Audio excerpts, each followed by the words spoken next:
banjo. Know all there is to know, from masterpieces to deep fried tacos. And if the movie sucks, you might hear them say, there's no telling where the guys will take you. Get ready for a spoiler. Won't say it twice, cause we already warned you. Better watch out, it's gonna ruin the plot. Real spoilers. Real spoilers.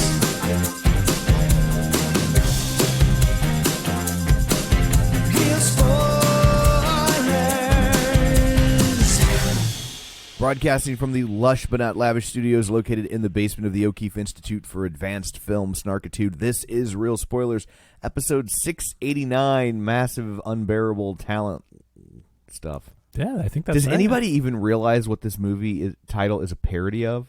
No. Well, hold on. It sounds familiar. Every time I hear it, I know there's something. There was like some artsy-fartsy book that was turned into an artsy-fartsy movie like 35 years ago called The Unbearable Lightness of Being. Oh, I thought it was something about being earnest. Well, there's The Importance of Being Earnest. Okay. By Oscar Wilde. Maybe that's what it reminds me of. Yeah, but there's a book called The Unbearable Lightness of Being, and that, I'm assuming that's what they're trying to make fun of, or riff on.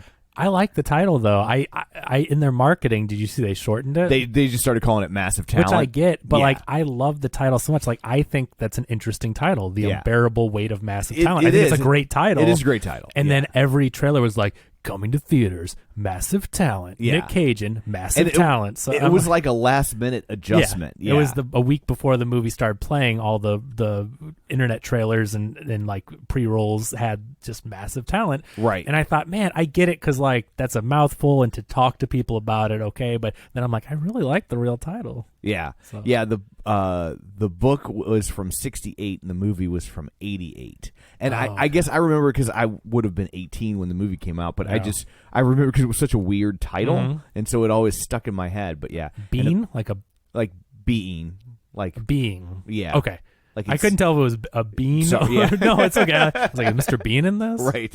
Yeah. The film portrays Czechoslovakic. He's from Czechoslovakia. Oh, right.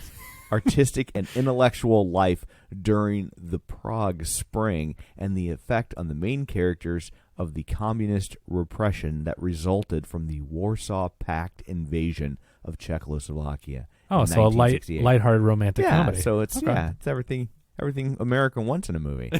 Apparently. Yeah.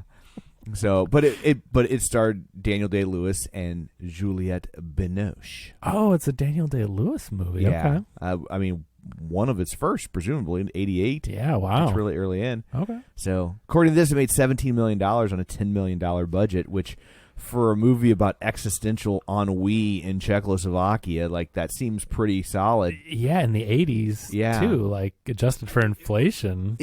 I mean, there weren't as many art house movies back then, so like if you had a breakout art house hit, and I think art house movies overall did better because there were fewer, so you were just like, well, I'm fancy. I've got black rimmed glasses and tweed elbow patches. I'm going to go see an art house movie. Excuse me, sir. Hold on, let me remove my pipe. Yes. One ticket for the fancy movie. Yes, precisely.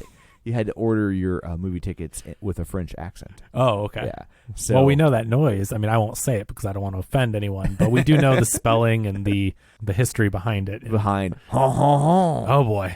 Did somebody get mad about that? I don't know. I don't think people get mad about such weird. I just wanted stuff. to remind them in case they wanted to. Yeah, it's weird the stuff people get mad about. You're telling me. Yeah. What did they get mad at Crystal about on the clip out a couple weeks ago?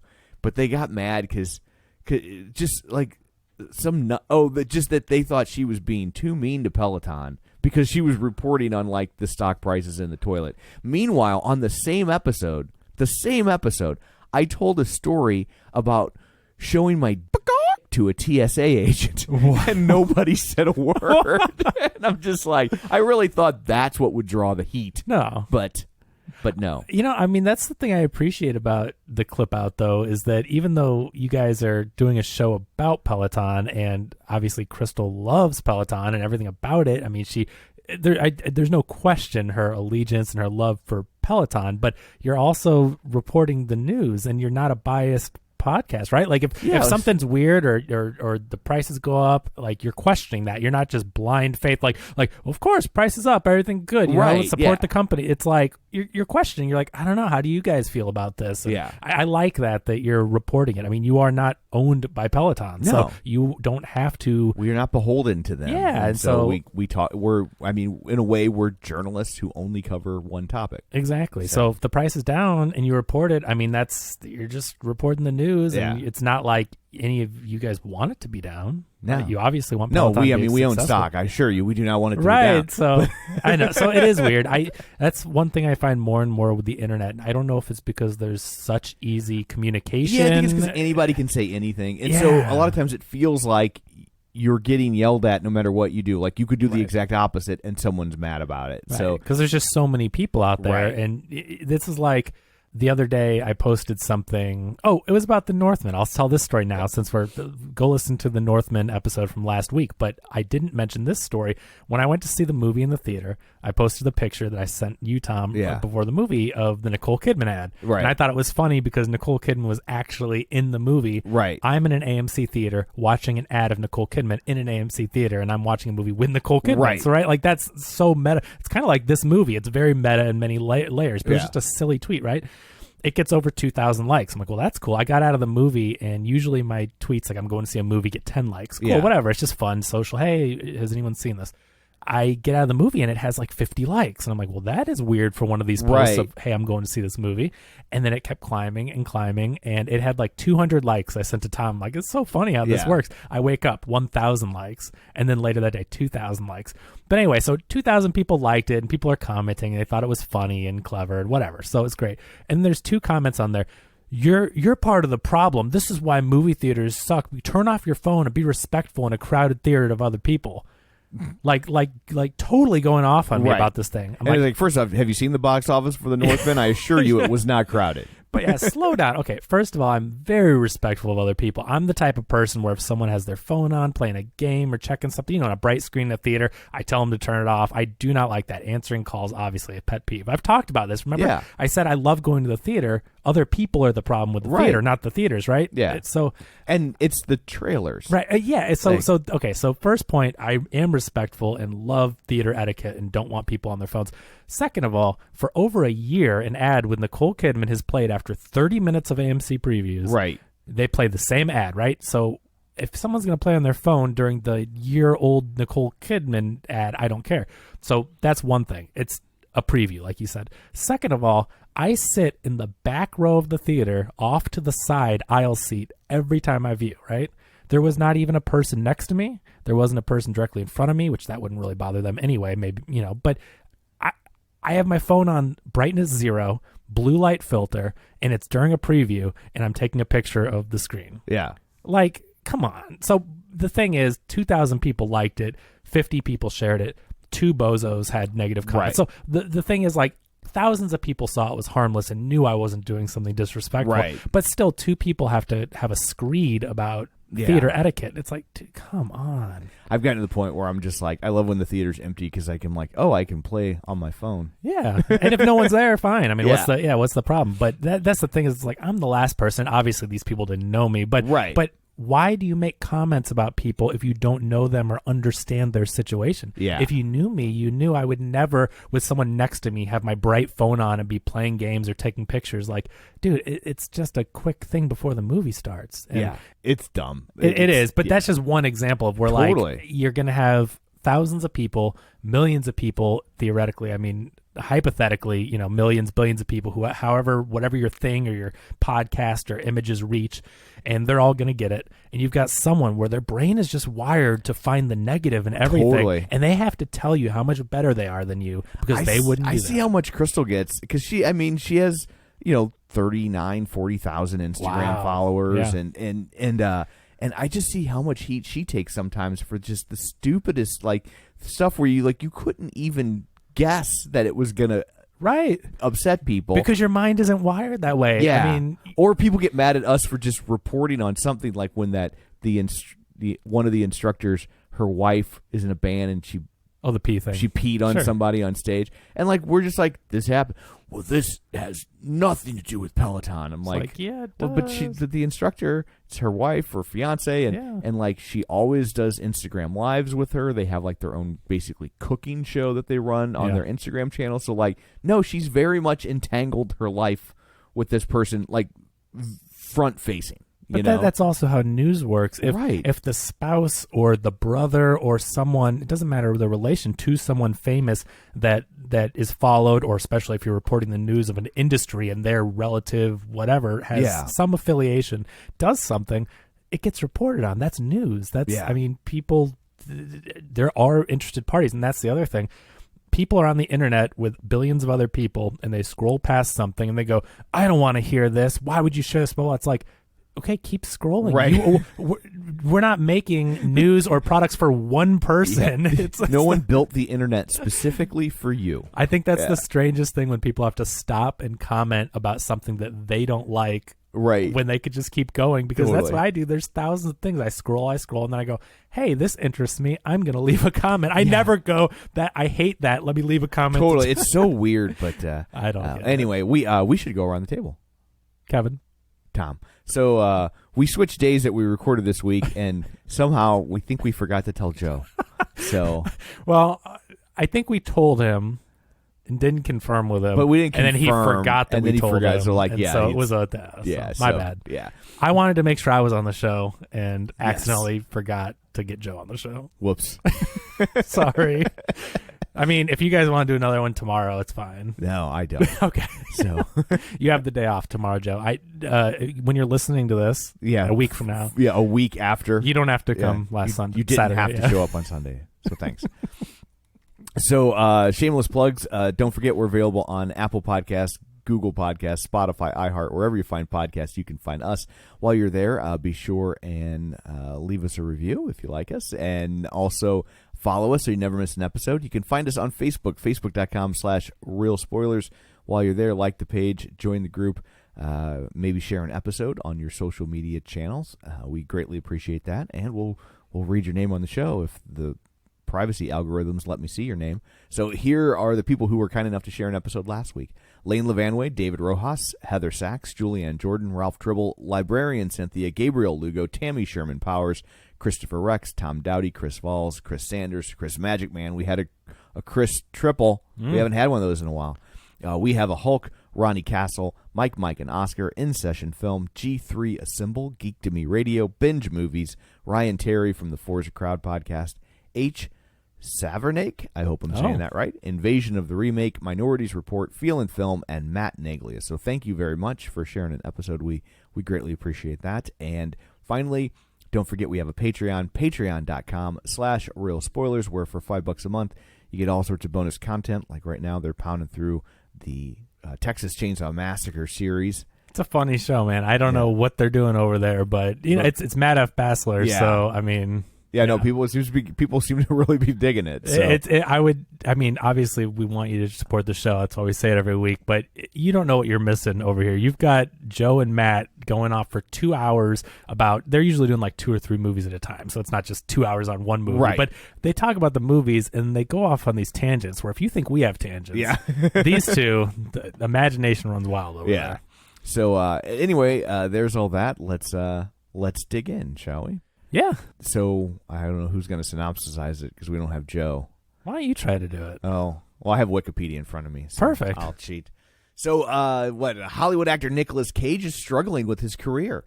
He's been passed over for several major film roles and is constantly pestered and tormented by Nikki, who appears to be him as his younger and more successful self. Do you know where they took that design from? Of his Nikki? Look? Of Nikki. Or the idea of it? Both. I mean, it kind of reminded me of True Romance when Elvis is... But I can see it. Yeah, I think the method of presenting the characters like that. And I guess it's also kind of like, wasn't there a version of that in Adaptation? Things like that happening? Oh, yeah, that sounds familiar. I've seen it. I haven't seen that for a long time. Yeah. I remember renting that from Blockbuster, and I was in high school, and I rented that, and I was just like, this is kind of weird. I liked adaptation. It's Charlie Kaufman. Yeah, I need to watch it, and I like Charlie Kaufman too, but I Yeah. remember just renting it, not really understanding what I was getting into. Totally, yeah. So it was kind of like, huh. But, okay, so the younger version of Nicolas Cage they wanted to do from, a time period of his life where he was, high energy, hitting the scene. They show a lot of his movies and clips throughout the film. But so this is a very young Nicolas Cage that is kind of like the devil on his shoulder telling him to do stuff. But so they modeled it after him in Wild at Heart, the David Lynch movie. Gotcha. And he did an interview on a British talk show and came out dressed exactly like this. So they took the outfit it was his outfit that he appeared on the show. Leather jacket, black shirt with like a Wild at Heart, Flaming Heart logo kind of thing. And the hair and everything looked just like it. So he comes out and he does somersaults and kicks and punches the air. I mean, he is amped up to 11. Amped up or coked up? Well, I don't know, so I'll call it amped up. But he is raring to go. And it's a funny interview, but he comes out like that. And so his energy with his crazy manic energy, like more so than even his performances, he comes out and does this interview like that. And so if you want to get an insight into what like early 90s Nick Cage was like when he would talk on a talk show, I'll try to share it on the group with this post. Gotcha. But it's exactly modeled from that. And I thought they did a really good job of making it look like that. Yeah, I mean, you could definitely tell it was, little CG touch up. Yeah, but it didn't look uncanny like when you like fully CG a character and there's something off. Like it was him with like I mean, I think because he performed it, they just had to de-age him. Yeah, they just put the filter. De-aging was a little wonky, but it didn't matter because it was also like it's supposed to be a fantasy character. It's in his head, yeah. So if they were really trying to show a flashback, I think it would have been more jarring. I think your mind just gives it a little bit more latitude because it's supposed to be a fantasy, and we know what Nicolas Cage looked like in the late 80s, early 90s. So. I think it's harder for them to get away with the de-aging on the people that absolutely, especially the more like the further back in time you try to take them. You know, I mean, it's not unlike actual plastic surgery. If you're 50 and you try to look 40, you'll do okay. If you're 50 and you try to look 20, you're gonna look insane. Yeah, so it's a problem for sure. But so I liked how they pulled it off. I thought it was good that he was performing it. Like you said, they didn't get someone else to do it, and I thought that for what it was for the situation, it really looked good the way they touched him up and had him, and even his voice. I don't know if they altered it digitally or something, but older Nick Cage has a certain sound to him, right? And even when he goes high energy, he just sounds older. That's how it works. Totally. And the way that they made him Not sound... everyone has my ever youthful voice. Well, right, exactly. And also try Tonal. Sure. Use promo code the clip out at checkout. There it is. Yeah. But I like how they actually made him sound more energetic and youthful and everything. Yeah. So they did a really good job. And it's just a small part throughout the movie to where when Nick is struggling with making decisions about his career and all this crazy stuff that ends up happening in the movie, like he'll pop in and give him that guidance. Yeah. He has a strained relationship with his ex-wife and his daughter because they feel like all he ever has really focused on is his career because he takes it so very seriously. This isn't really his ex-wife, though? No. Okay. So in real life, this is a fictional ex-wife, and then also he has 2 sons. Okay. So it's a fictional family. What I like about this movie is that you can tell there are things drawn from Nicolas Cage's real life. Clearly, I mean, not just the clips, but as far as like working so much. Right. And then he's doing this commentary basically like on how can people like acting is my job. If you don't show up to work, you get in trouble. Like I'm working, I'm acting. Right. Like when people are like, why are you taking these nothing movies? Yeah. And he's just, like it I do like the mentality that it kind of espouses, which is like, maybe we take all this a little too seriously. Yeah. Like it's like, he's a working actor, and not everything is going to be Con Air or Leaving Las Vegas in terms of the platform or reach of it. And he's going to work, and he's going to make his money, and sometimes he's going to make Pig, and sometimes he's going to make. Yeah, I mean, sometimes he's going to make, movies that really aren't radically different than the stuff we were making fun of Bruce Willis for until we found out he had aphasia. Yeah. So, but I think that I do really like how the movie lets him address that, because this is a movie that he was hesitant to take for several years. And honestly, the irony, if he wasn't in the mode of taking these smaller movies to keep a steady income, he wouldn't have even looked at this movie. No, if he was making 10 or 15 million for a big blockbuster movie, Yeah. he wouldn't. I mean, because it could potentially harm his brand, right? So Right. if he was getting those huge paychecks, he wouldn't need it or even look at it. I'm not saying he needs it now, but it would just, you're right, he would pass it up. But I like that they're not actually making fun of Nick Cage, right? So this movie is not mean-spirited. No. It is not trying to poke fun at his career, and it allows him to address some of these things like taking so many movies and his family work balance and his energy and how much he gives to a picture. And so I like that he's able to address these things and in a way that like it's the love of Nick Cage, not the critique of Nick Cage. Yeah, because in a lot of ways, like even when he's been taking these smaller movies for the last 10 years or so, like everyone always comments about like he might be taking a direct-to-video movie or a borderline direct-to-video movie, but he's not phoning it in. Like one of the things that people ragged on Bruce Willis for was he was phoning it in, and I know that he has aphasia and he has health issues, but like that dude was phoning it in the performance, long before that. Like you can maybe pin some of those performances of the last 5 or 6 years on that. But Cop Out and Red 2, we've seen it. That was before. He has been notorious for phoning things in for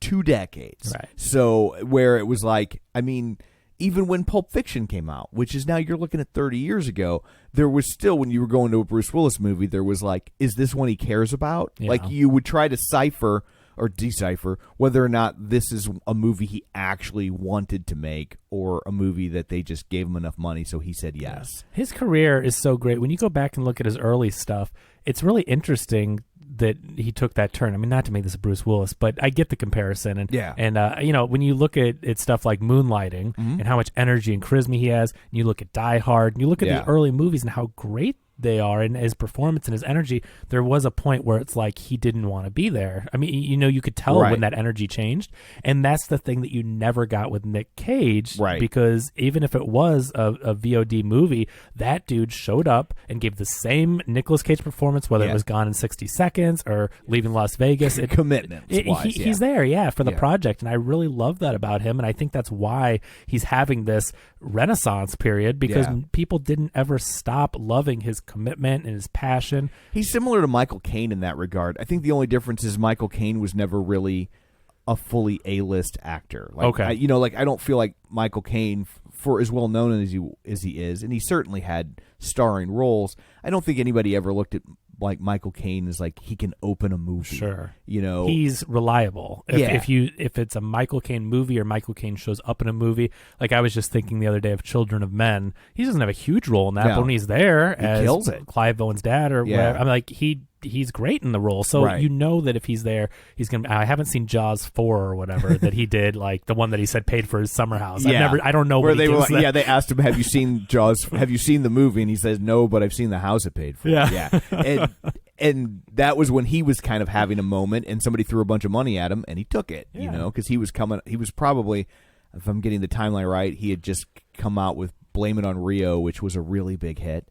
And so he did have kind of a box office appeal in an open a movie kind of a way. Yeah. But it's a similar mentality of like, he's like, I work. I'm going to take the work, and sometimes it'll be great, and sometimes it'll be less than, and sometimes I'll be the star, and sometimes I won't. Although Nicolas Cage doesn't seem to take the character size roles, but I wouldn't be surprised if he pivoted to that.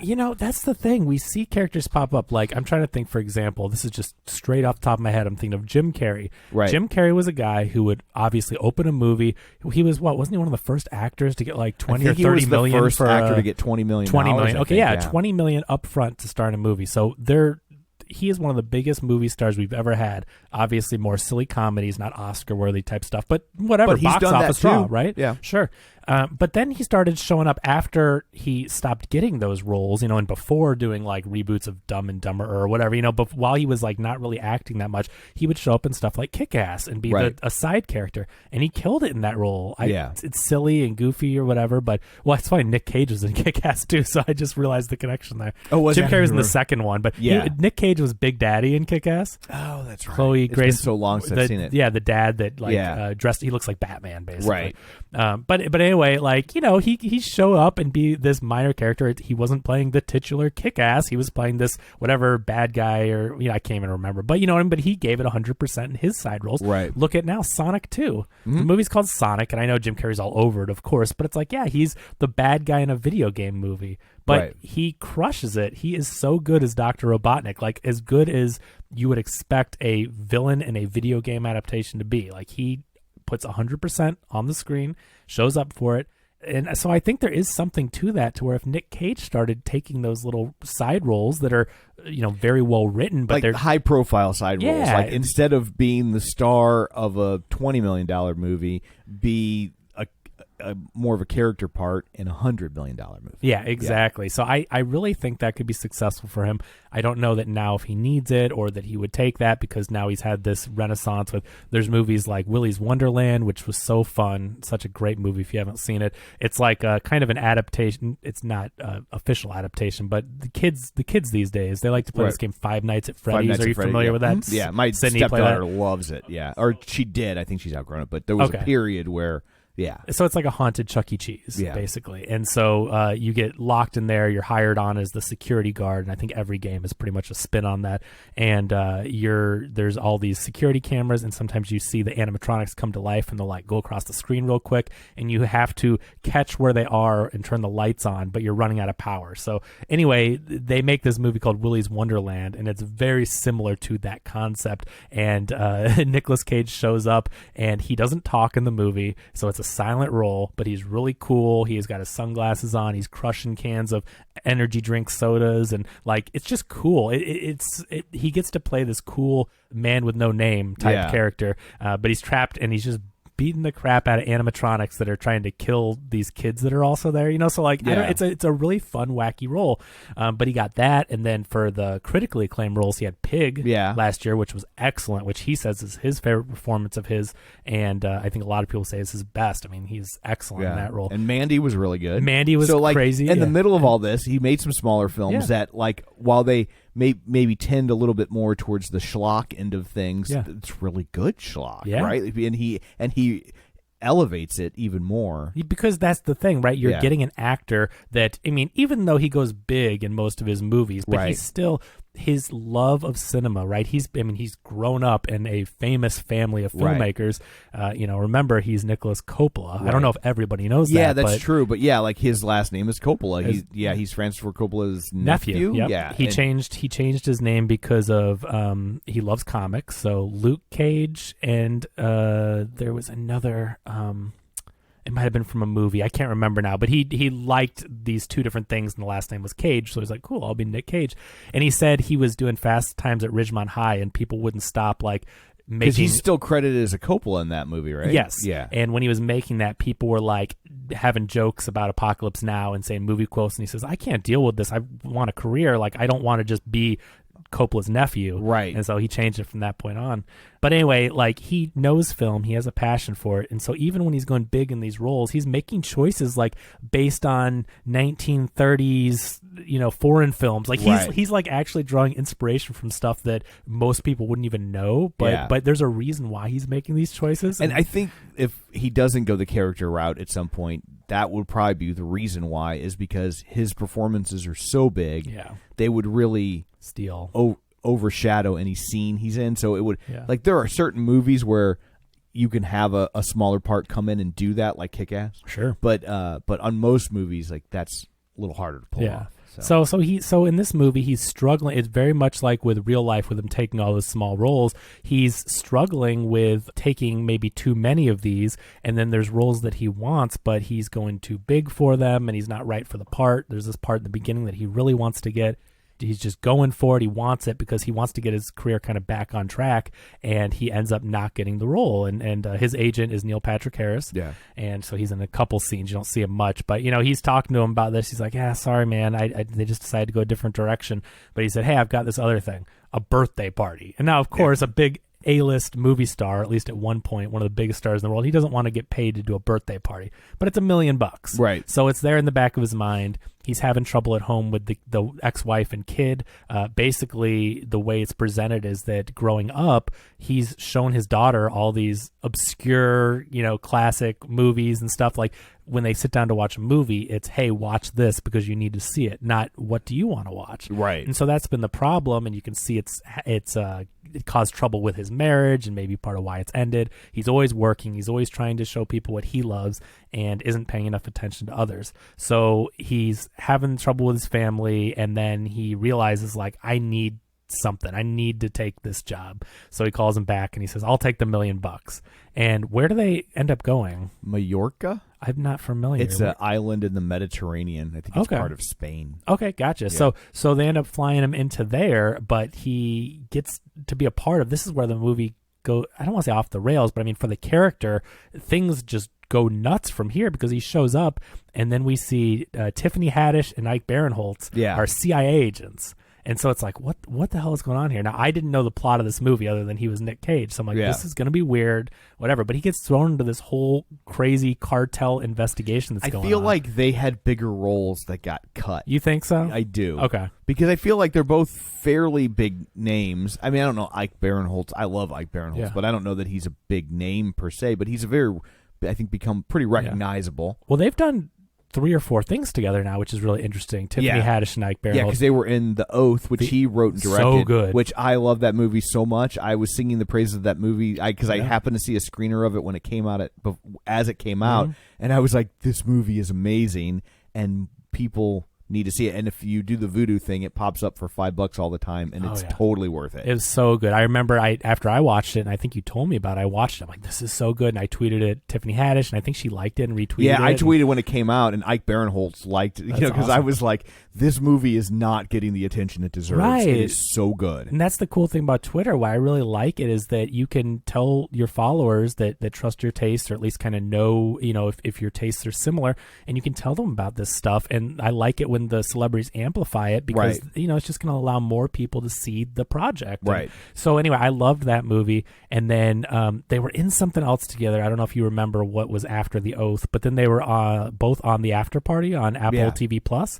So they're both in that, and then now they're both in this. So they must just really enjoy working together. It's funny for them to show up because I wouldn't think that they get to fully control who they work with. Because it's not like this is an Ike Barinholtz or Tiffany Haddish movie. So it's interesting. And I wonder if it's just one of those things where they talk to one of them and they need this other character and they recommend them or something. Yeah, I don't know. They're good together. They have this good chemistry, not in a romantic way, but the banter of the partners off each other. Yeah. But another thing, too, to remember is this movie was filmed during COVID. Like, everybody with masks on the set. Oh, was it? Okay. Trying to navigate around that. So I think the movie turned out really well for knowing all the restrictions they were under, and one of the early movies to try to navigate how to make a movie. Right. And I wonder if one of the reasons why they're not with Nicolas Cage and Pedro Pascal, I wonder if it's because of COVID restrictions and them needing to be kind of isolated. Because even the two of them are pretty much on the phone the whole time. Yeah, I don't think they're filming together. Yeah, they're exactly. So they're always like Tiffany Haddish is on the ground meeting Nick Cage as he lands there, and then Ike Barinholtz is in a truck or whatnot, and then Tiffany Haddish is usually in the field or she's like pacing around a hotel room and he's somewhere else. So you're right. So I think some of that is a COVID restrictions thing. Gotcha. But yeah, so so they want him to investigate Javi, the billionaire who Pedro Pascal, which is a really funny. I do really like when Nicolas Cage shows up and thinks that Javi's the driver, basically, and he's like talking with his agent and kind of badmouthing, like, "Who is this guy? How do we even know? Is he some crazy guy or whatever?" And then he ends up just saying these things, not super rude, but a little belligerent, right? Yeah. And then Javi's like, "I am Javi." Yeah. Hi. Well, yeah, because it's like who's ever willing to pay $1 million just to hang out with Nick Cage? If you're Nick Cage, you're going to be like, this person's a weirdo. I mean, it's just that they may be a very kind, very nice, normal person, but the question in your head is like, what do they really want? Well, yeah. So it is. Oh, that's one of the funny things when he's on the phone with Neil Patrick Harris. He's like, is this guy gonna be trying to do sex stuff or whatever? Is he gonna want me to have sex with his wife or watch while he has sex with his wife, or watch me while I have sex? Yeah, and I like that he kind of repeats all that out in the open. And he's like, no, I'm Javi, and he's like, oh, okay. And he does the little bow thing. It's just it's just so funny. This movie has a lot of little quirky body language type things and choices that Nick Cage makes, and I think Pedro Pascal is really funny as the kind of the straight man. He's a very funny and friendly character too, but playing off the manic energy of Nick Cage. Even an energetic person themselves or charismatic person is kind of the straight man to Nicolas Cage, because that's a whole different level. But this movie really reminded me of like a buddy road movie, you know? I'm like, I want these two to be the new Hope and Crosby. Seriously, I had so much fun when these two started being friends and on these wacky adventures. I'm like, put them in more situations like this. I don't know. How did that play to you, being a fan of those type of movies? I like this movie. I wish it was funnier. Like, I didn't feel like it had a funny premise and there were comedic situations, but I didn't feel like there were as many true jokes as there could have been. Do you think they tried to play it too straight? I don't know. Like, I just wish that maybe someone had made a pass just punching it up with actual like jokes along the way, because there were funny moments, and I mean, like, I liked Ike Barinholtz's line, which is in the trailer, where she's like, trying to define Nicolas Cage, and it says he was in The Croods, and he's like, no, I haven't seen The Croods. That was hilarious. I'm 45 years old. I like how he kept bringing it up. Like, after that, he's like, Croods, why would I have seen The Croods too? Yeah. His delivery, Ike Barinholtz has that crazy energy when he's like just angry, and it's so funny. And so I feel like it needed more actual jokes along the way to augment those comedic situations. Okay. And so overall, I liked the movie. I just didn't walk out of it loving it in the way I thought I would based on the premise. Sure. I think a lot of this was trying to find a balance between really funny moments and kind of, I don't want to say poking fun at, but to look at Nick Cage's roles and how over the top they are, and also why we love them. Right. But then also have it be serious enough and interesting enough for Nick Cage to take this on, right? And so I think that they had a really tough time, and hats off to them for balancing it and making it as good as it is, because, he didn't want to do this movie, and they had to prove to him, like, no, this is not mean-spirited. Exactly. But also, like, there's a really good self-discovery with the character. Like, he starts off the movie as the Nick Cage that we know, or at least we think we know, the public Nick Cage. And then he ends up realizing that there's more to life than just work, and that, family and all that he discovers along the way, and friendship, of course, with the Javi character. So I think they did a good job of that. I agree. It wasn't as crazy as I thought it was going to be, but it's because of the dramatic through line that carries throughout the film, which I also appreciated, because there's a lot of heart with it, and knowing that this is a real guy, right? Like, this is Nick Cage playing himself, and it's not a parody. So I felt it, like him talking about taking roles and him being distant from his family and working all the time and stuff. I'm like, I bet you that's pretty much real. And I always wonder how that is for an actor in a movie where they play themselves when it touches close to home. It's interesting. I wonder if that was kind of a wink with Neil Patrick Harris, because there's an actor who jump-started his career by playing himself, or a heightened version of himself in Harold and Kumar, right? Yeah, that's true. That is what led to How I Met Your Mother, which led to just people finally not seeing him as Doogie Howser, right? Howser, like now, when he dies, his obituary will not say Doogie Howser in the first sentence; it'll say Barney Stinson. Yeah. No, that's a great point. I really wonder if there was a choice for getting Neil Patrick Harris to be the agent like that, because it is a very similar type of trajectory as far as like someone playing themselves. But I really appreciated all that stuff in the writing, though, about Nick Cage. Like, so I liked the dramatic stuff, but that also meant it took away from the zaniness of them being in the mix, undercover as a CIA agent, investigating the cartel, because that's what we eventually get into. The whole time, Nick Cage just thinks he's there for a birthday party, and we're not so sure about Javi. Javi says that he's his biggest fan, and he shows that he's collecting things, whether it's different signed autographs or movie props. He's got the chainsaw from Mandy. He's got a life-size figure or statue of Face Off, and he's holding the golden guns, like exact replicas, if not somehow the actual ones. So he's a hardcore collector, so right off the bat, like, okay, this guy really does like Nick Cage. It's not just a front. But once the CIA gets involved and they start telling Nick Cage that, no, this guy has this huge drug operation, you start to question, like, well, what's really going on here? But come to find out, spoilers, it's his cousin that runs the operation.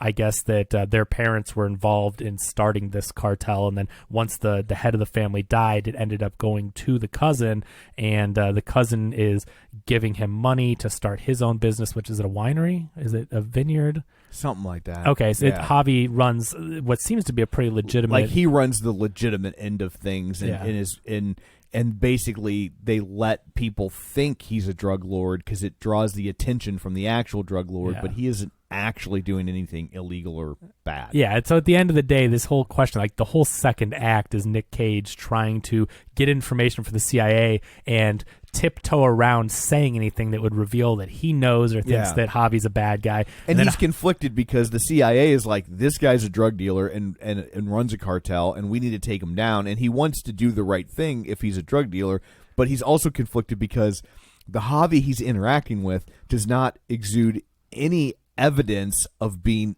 anything like that. Right. And so he's also conflicted because he genuinely likes the dude, and he seems like a nice guy, but then you have this very reputable source telling him that he's the exact opposite. Exactly. So that conflict I really like, and the thing with Javi, they form this instant friendship because, you know, first they're there on this business proposition, but Nick Cage is in a rut. He's really sad about his career. He's not getting the roles he wants. He's getting rejected. He's got problems with the family. So he shows up kind of as a last resort and decides, I'm going to take this job and I'm going to retire from acting. But Javi is like super fan, and another reason why he wants to get him there is to read the script he has written. Right. Javi has written a script and he wants Nick Cage to star in it, and he's like, you can't retire from acting, and you know the world needs you and all this stuff, but he also wants to work on him with this movie. And so he sees that Nick Cage is not the person he expected. He shows up, he's sitting by the pool drinking his life away. Like he jumps into the pool, which I think is at a Leaving Las Vegas scene. He recreates a scene where he jumps in a pool. Oh, is that from Leaving Las Vegas? Because it's also like it's very reminiscent of The Graduate. Oh, okay, sure. But yeah, I think he does that in Leaving Las Vegas. I haven't seen the last time I saw Leaving Las Vegas, it was on VHS. Okay. So it's been a bit. There you go. So he you know, he's getting drunk and Javi's trying to talk to him about movies and stuff, and Nick just doesn't care and he walks off into the pool. Javi jumps in and kind of saves him out of there. The next day he wakes up very hungover, and Javi's assistant, love interest / they can't be together because she'd be a target for the cartel. She gets him out of bed and she's like, you know, this guy paid $1 million for you to be here. If Javi wants to take you to see the hills or whatever he wants to do, you are going to be excited about it, which is another really funny moment because it flash cuts to them in the car and Javi goes, oh, she told me you're really excited to go see the hill. like clearly he's disinterested, but the way it's written is very funny, and he's like, oh yeah, I can't wait. But he's just down until Javi takes him to this cliff, and he breaks into this performance. I don't know if it's out of his script, but Javi knows that he needs to get the Nick Cage that he knows and loves out, and he pretends they're in this scene being chased from a movie, which I'm sure he's drawing a little bit from the cartel stuff around him. Right. But he just makes up this thing like, they're going to get us, we're going to die if we don't escape. And so they end up jumping off of a cliff and they fall down a pretty long way. Yeah. And they come up for the water like, I didn't know it was that deep. Are you? That was crazy. But from that moment on, they're like two peas in a pod. Yeah. Best friends. They're going all around the town. They're going into town having drinks. It's really funny. What do they do? Acid?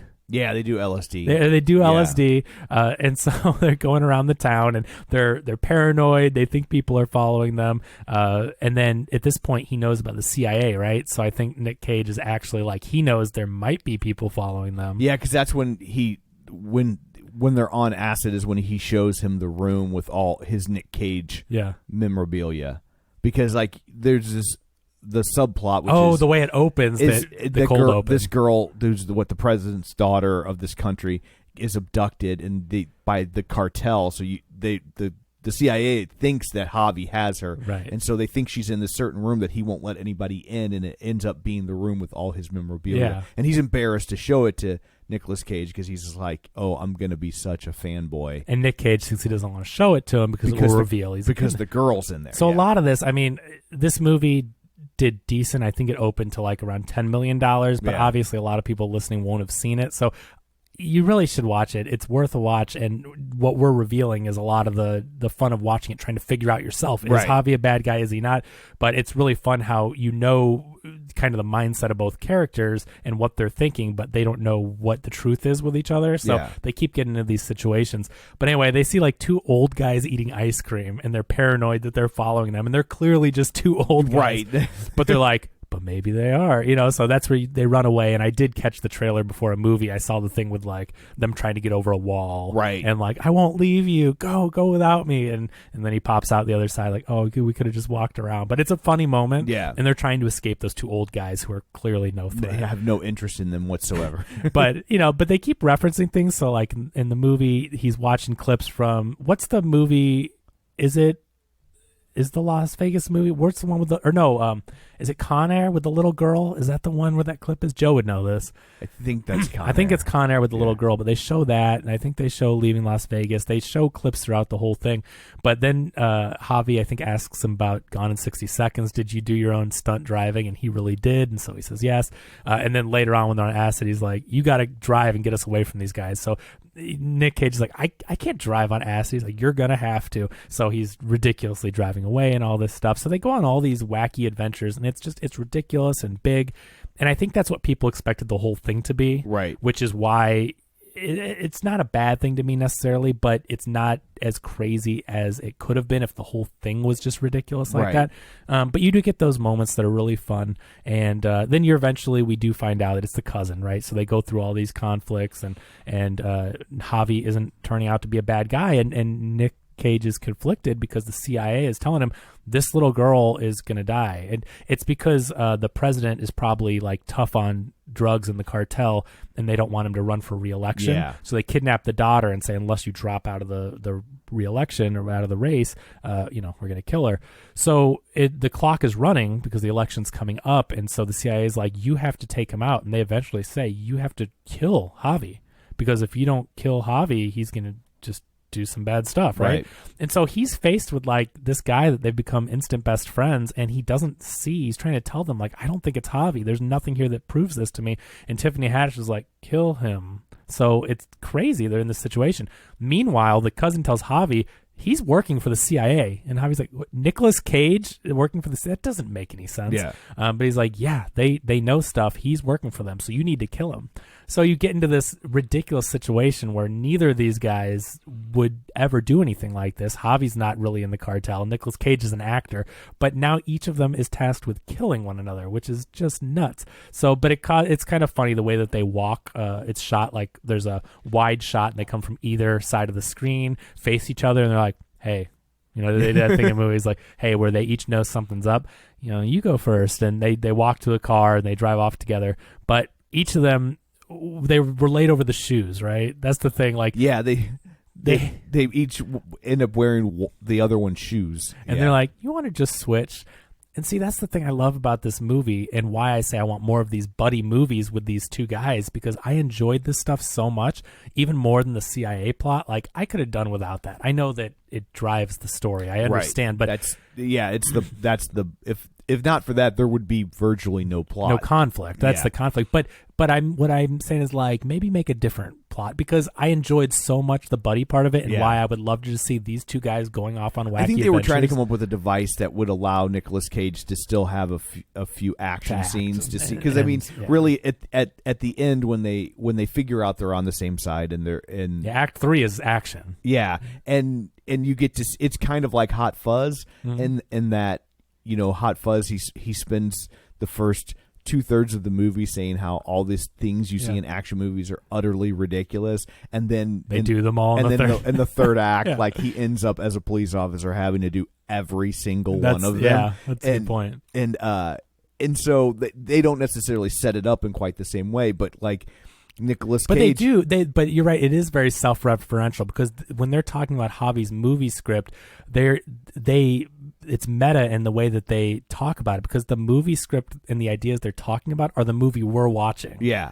Like, they don't know it, and it's not look at the camera type of wink, but we as the audience know they're actually describing this movie, because they say, like, oh, two people that, what do they say? They're like, whatever they do, they're describing, and he's like, I hate movies Nick Cage says, I hate movies that do this, that, or the other, and blah, blah, blah. But he's describing, and then the action stuff, he actually says, like, I don't want to do a whole bunch of just action and guns in this. But then in the third act, they do what he says he didn't want to do. So I think maybe they pulled a little inspiration. And so he ends up using what he knows from action movies to save the day, because he ends up, when they have this conflict at the end with getting the girl back, and then they end up abducting his daughter because Javi brings his family, which is obviously such a ridiculous plot point. It works fine in the movie, but I like how it works because it causes Nicolas Cage to suspect that Javi is a drug dealer, because he's saying I'm bringing your family here because you need to mend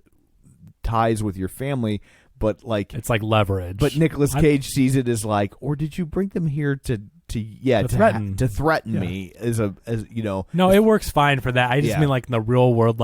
This guy is a multimillionaire, and he got Nick Cage there for a birthday party type thing. So you can suspend your disbelief. You can say this guy gets stuff done. But the fact that this guy is out of the country doing this birthday party, and he got his ex-wife and kid to pick up and go there without really knowing why they're there. Right. So it's a little far-fetched, but I do like the way it works with the plot. Yeah. But when they have this showdown where they each think they're going to kill each other, and they obviously really don't want to, but Javi pulls out a gun, and then Nick Cage pulls out his 2 golden guns from Face Off, which is so ridiculous. He's like, Javi goes, are those my golden guns? And Nick Cage's like, no, these are my golden guns. And they also, I love that they mention, again, in a very self-referential way, when Javi shows him these guns and the character and everything, he says, they're really loaded too. It's ridiculous. As soon as they say that, I'm like, okay, so these are going to be used. Yeah. But it's so funny because you're like, yeah, of course they're on display. They're not real guns. They make sure to mention, these are loaded, real working guns. But anyway, so they realize what's going on, and Nick Cage is like, I don't want to. I know you're not bad or whatever. And Javi's like, it's my cousin. We got to get out of here. And so then the action starts, and the whole third act is the cartel coming after them. There's chase sequences on motorcycles. They're chasing the Jeep or whatever it is, going down the street of the city. I like how Nicolas Cage actually the motorcycle guy pulls up, and Nick Cage takes his helmet off and hits him with it or something. There's some cool action sequences in the movie. And so they're trying to escape from them. They end up, their way to get the daughter is that the ex-wife is, I guess, a makeup artist. That's how they met in this fictional world, is on the set of one of his movies.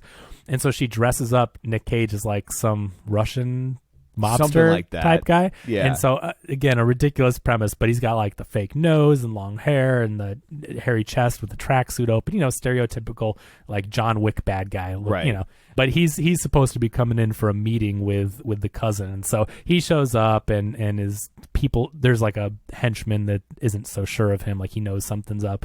But anyway, so they get in there, and they go to the daughter and end up getting caught, and they have this standoff and everything. But anyway, everyone gets out basically. Nick Cage kind of stays behind to save the day and sacrifices himself. But Javi is like, I can't let this guy die. So Javi busts into where the guys are holding Nicolas Cage at gunpoint, starts shooting people. Nick Cage goes and gets a gun and is shooting people. It's ridiculous. These guys are going through, tearing up everybody. They escape. And then the final... So as you're seeing him win the day, and he's saving the daughter, as his own daughter, as he saves his daughter, it cuts to a different woman playing his daughter, and then it pulls back, and we see that we're watching the last scene of the movie they ended up making. Right. So the movie they're trying to make, the movie Javi wrote, was different, but because of this experience and because of them workshopping it and going on this crazy adventure, they actually rewrote it into the movie. So this movie is based on their true events. Yeah. And it's a huge premiere. The people are clapping. I will say the cousin at this point in the movie, within a movie that you said, the cousin chases them all the way to, I guess it's the U.S. Embassy in the country that they are. And so everyone's got guns on them, and does he have the ex-wife or the daughter? I can't remember. He's got one of them at gunpoint. Yeah, because that's the final scene I was talking about, takes place right outside the U.S. Embassy, because they're trying to get to the U.S. Embassy, because then obviously that's base in a game of tag. But the thing I wanted to mention is this really badass part, and it's completely unbelievable and ridiculous, but it works because it's a movie within a movie. So I don't think we actually see how it happens unless we're supposed to believe Nick Cage really did this thing. But there's Chekhov's knife in the back. One of the bad motorcycle guys drops a knife in the car, so you know it's going to be used. Yeah. I think the daughter of the president hands it to someone, or hands it to the daughter, and then the daughter throws it. The knife The open knife flies through the air, top over bottom. Nick Cage catches it. Oh, yeah. And stabs the bad guy and kills him. But then it pulls out and it's a movie. So, like, it's kind of interesting. I don't know if you're supposed to believe it's exactly how it happened, but in the movie, that's how it happened. Right. In the movie, that's how it happened. So anyway, but it's a big premiere. Demi Moore plays the wife, right, the ex-wife, and so everyone's clapping. It's a huge thing. Javi comes in later, and Nick's like, "You didn't watch the movie?" He's like, "No, I was too nervous." But they have a big career. Obviously, they're like, Javi's going to be a Hollywood writer now and make movies, and Nick Cage's career is revitalized because this was such a great action movie, and he's back now. He's mended things with his family. It's up in the air whether or not they're going to get back together, but like they're having a movie night. But they're having a movie night, and he's watching a movie that she picked, which is Paddington 2, which he had watched earlier. Yeah. Because Javi's like, it's the second best movie ever made. Yeah, that was funny. Javi says, "What are your?" Or Nick Cage says, "Come on, what's your 3 favorite movies?" And the number one is was it Face Off or Con Air? Face Off or Con Air. Yeah. And then Nick Cage says Dr. Caligari, the Cabinet of Dr. Caligari. And then Pedro Pascal says something else, but then he's like, Paddington 2. And Nick Cage can't believe it. And it's funny because the writer's taking this from the real world because everyone has this conversation. I still haven't seen it. I know it's crazy, but people are telling me. Brad loves Paddington, is always telling me. But that's the thing. People tell you how great it is, and you go, Paddington or Paddington 2, like what? So this is totally pulled from real life. Yeah. And then they're watching it, and they're both crying, and they're having a great time, and Nick Cage is like, "You're absolutely right. This is one of the greatest movies ever made." And so, yeah, that's what the daughter picks for movie night. And Nick Cage is like, "Yeah, definitely." Yeah. And it was kind of cute. And the daughter's like, the family's having a good time. And the daughter's like, "Are you hitting on mom?" And it's a cute ending. Yeah. And it kind of like, even though it's a fictional version of Nick Cage, he gets to kind of mend the things that probably really happened in his real life with his kids and feeling a little more distant. And it gives him kind of that fairy tale ending with his career being back. But in real life with these movies, like we mentioned, the good little indie or art house hits, like he is back. And so it's nice the way that it all fits together. It's a dangerous tactic for an actor to take, but it does kind of, sometimes work in that old, like, how can we miss you if you won't go away? Yeah. And I think that he didn't fully go away because that's a running gag in the movie, like, "Oh, we're back, baby," and he's like, "Not that we ever went anywhere," right? Yeah. So he never stopped working, but he hasn't been in movies that have been as high profile. So for a lot of people, he kind of did go away. Yeah. And it's a good reminder of like, hey, Nick Cage has been in a lot of movies that you really liked. Yeah. Don't forget that. And ironically, that kind of break of taking a bunch of roles for money because he needed the work, you might have ended up serving him pretty well in the long term. Like, it's repositioned him for a comeback nicely. And it's an interesting situation where he's not rusty because while it's a comeback for a lot of people, a lot of the general public, he never stopped doing it. No. So he's still good at it. And the thing is, Nick Cage really never changed, right? It's more that the audience changed. Yeah. Like, he was big in doing these ridiculous roles for a long, long time. Like, I mean, at the height of, when he was doing, like Leaving Las Vegas, he won an Oscar for, right? And so, and Raising Arizona from the 80s, like, obviously he's been around, he's been in great roles, but then not too long after some of these, when he was doing Gone in 60 Seconds and some of these other really popular movies, like when I was growing up, he was doing ones like Knowing and like the one with the bees, when he says the bees or whatever, like those clips would go around. And so like Nicolas Cage has been doing that big overacting thing for a long time. And I think audiences after a while started to be like, okay, like this is a little much. Right. And we love him for Face Off. We love him for Con Air, for all that type of stuff. But I think audiences started wanting different things from their movies. And so Nick Cage was still delivering what people were demanding in the early 90s, but things shift, right? It's just like we see a change in the landscape. Look at movies right now. We all know that like theaters and big movies are superhero movies and Fast and Furious and action movies, where not that long ago, the popular movies were drama movies that were making $100 million.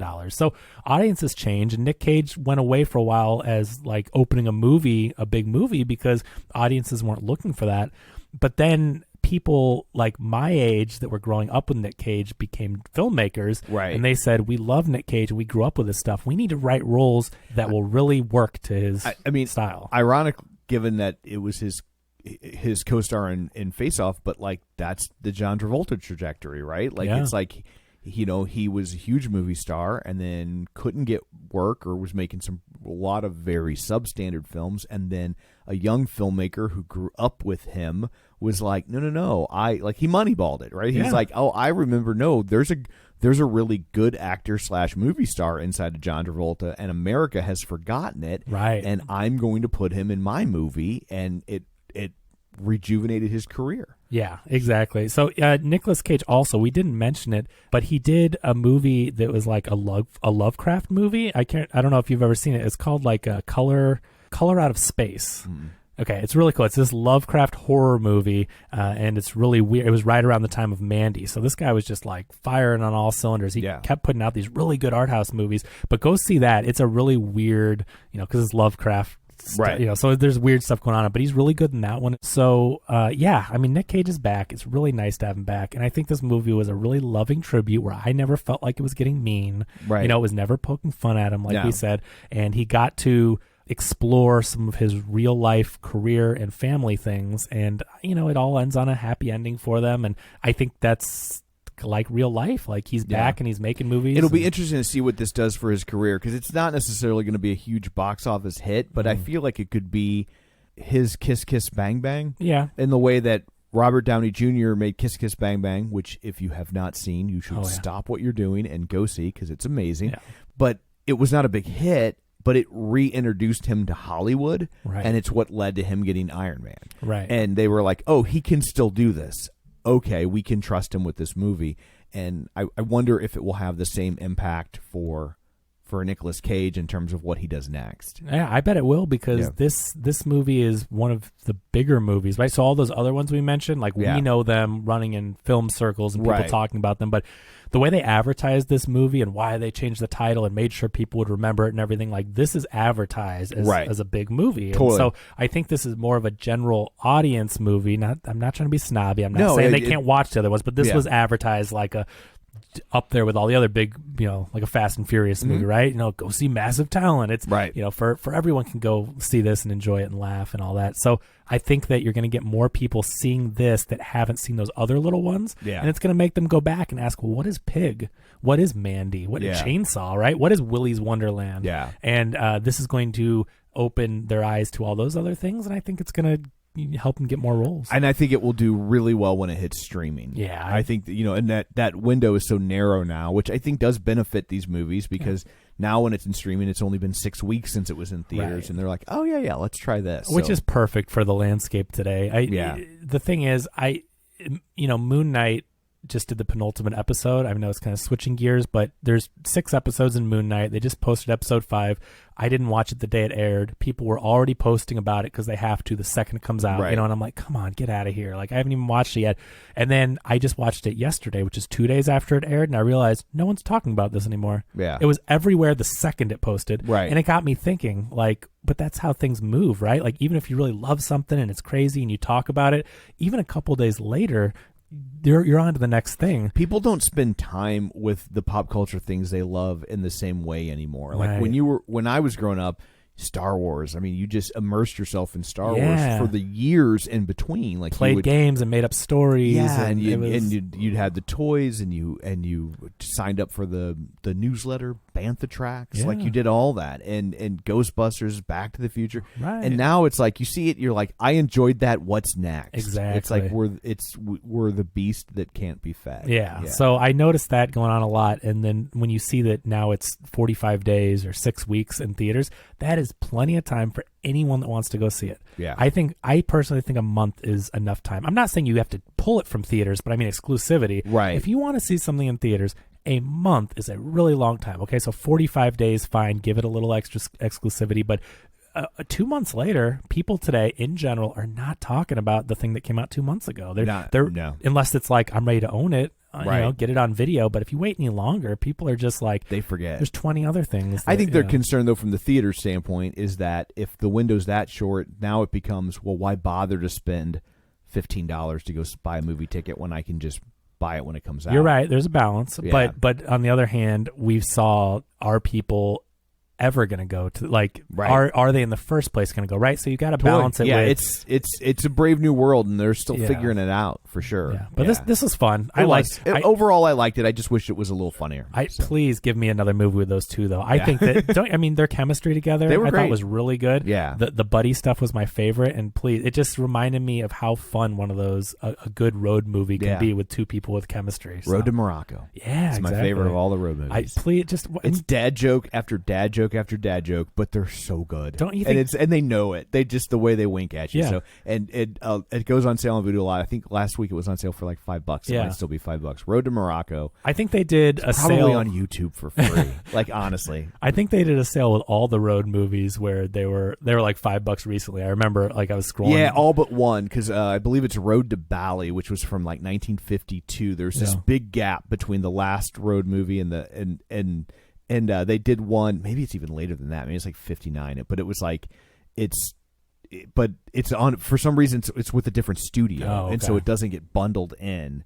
Because it was all the movies were called Road 2. Like as long as you hired Hope and Crosby, like, you could say that. You could call it Road 2. Like it's not like James Bond. Yeah, it wasn't like MCU. And they never played the same characters. Yeah. It wasn't the same characters from movie to movie. Right. They were always different roles. And so anyone could call a movie Road 2. Like you really couldn't stop it. You can't own that. Right. Well, and that's what I think with this one. I don't necessarily need them in a sequel. I'm like, let You them just be buddies together. on a trip and let them keep reprising just like the Hope and Crosby. Yeah. So anyway, I guess that's it for this one. Let's go around the table and everyone can say where to find them.